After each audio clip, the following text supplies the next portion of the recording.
This last week, my fiance and I traveled to the East Coast to visit her family in Boston. And I figured, what's the best thing I could make this week for an episode? And that'd be none other than the Boston cream pie, which incidentally isn't even a pie, it's a cake, but we can forget that for now. The Boston cream pie was actually created in 1856 by a French chef at the Omni Parker House in Boston, which is now the Omni Hotels. The French chef gained popularity with this dish because he utilized chocolate in such a different way by putting it on the top of the pie. There are a lot of recipes out there for Boston cream pie, but I did my research because I wanted to find the most authentic recipe possible, and I did at the Omni Parker House website. They have the original Boston cream pie recipe, and that is what I'm going to be sharing with you today. As you can see, our Boston cream pie is going to be made up of 3 separate components: our ganache, our pastry cream, and our sponge.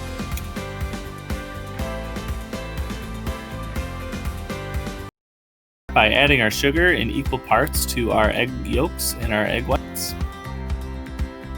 Now we're going to whisk our sugar and our egg yolks together, and we're going to keep whisking until it gets very light in color, like a very light yellow, and it's nice and thick, and you have a nice ribbon stream that comes down from your whisk into your bowl.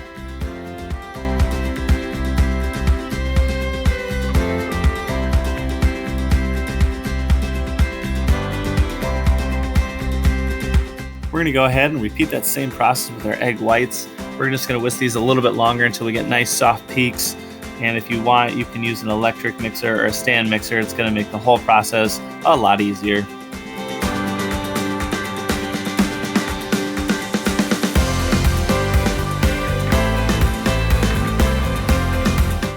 After a lot of whisking, our egg whites are just about there. You want to keep whisking until you can make a peak with your egg whites and the tip falls over immediately. You don't want it to stay upright. It's gone a little too far at that point.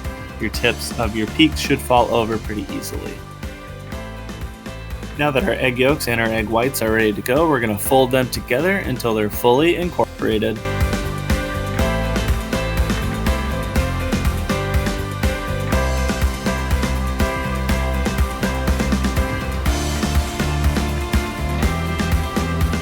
Now it's time to add our dry ingredients like our flour, and we're going to be adding these in 3 different stages. Making sure that each time we add flour, we get it fully incorporated before we add more.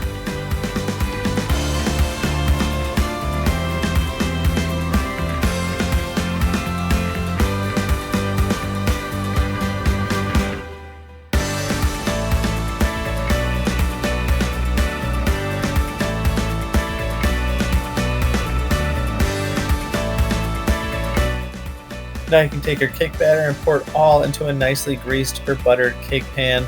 Don't be afraid if it comes up a little high after it's done baking. It will deflate somewhat, and that's perfectly fine. You're going to want to put this into a preheated oven at 350 degrees and bake for about 20 minutes or until you can get a toothpick or a cake tester completely clean. First thing we need to do to get our pastry cream going is to get our cream and our butter getting nice and warm. While our cream and butter are getting warm, we're going to take all of our eggs, our sugar, and our cornstarch, and we're going to whisk that all together until it's nice and glossy, have a nice ribbon effect like we did with our cake batter.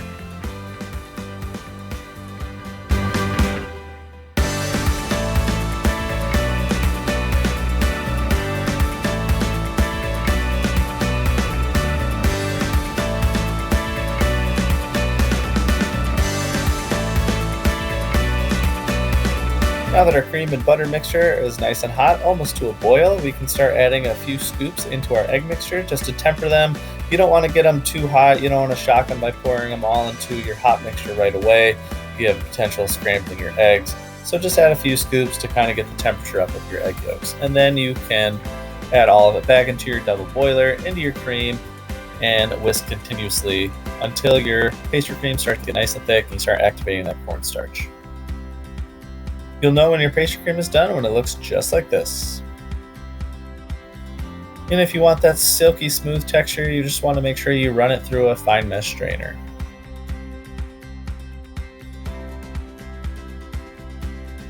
When your pastry cream is done, you can go ahead and put plastic wrap over the top of it so you don't get a skin on it, and then you can put it in your refrigerator and let it cool completely.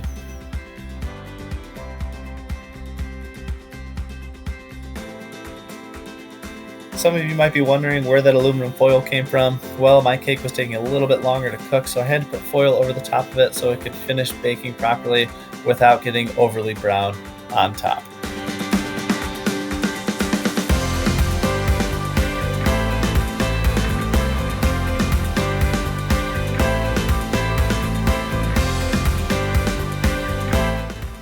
When your cream is nice and hot, about almost a boil, go ahead and add your rough chopped chocolate and just whisk until it's nice and silky smooth.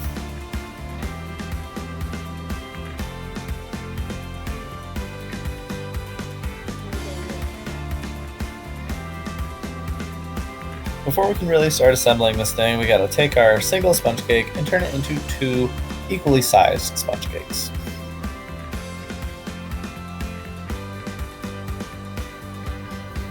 Before we can add our pastry cream, since it's very cold and stiff right now, we're going to take about a tablespoon of some whiskey or rum, whichever you prefer, and mix it into our pastry cream so it's nice and loose.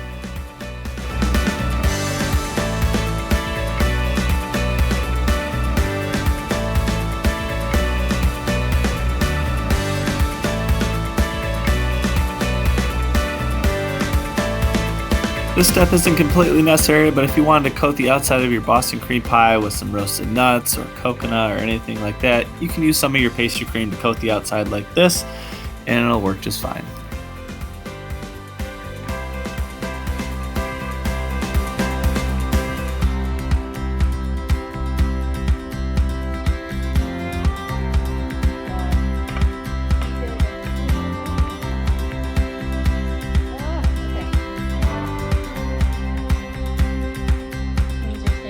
I do.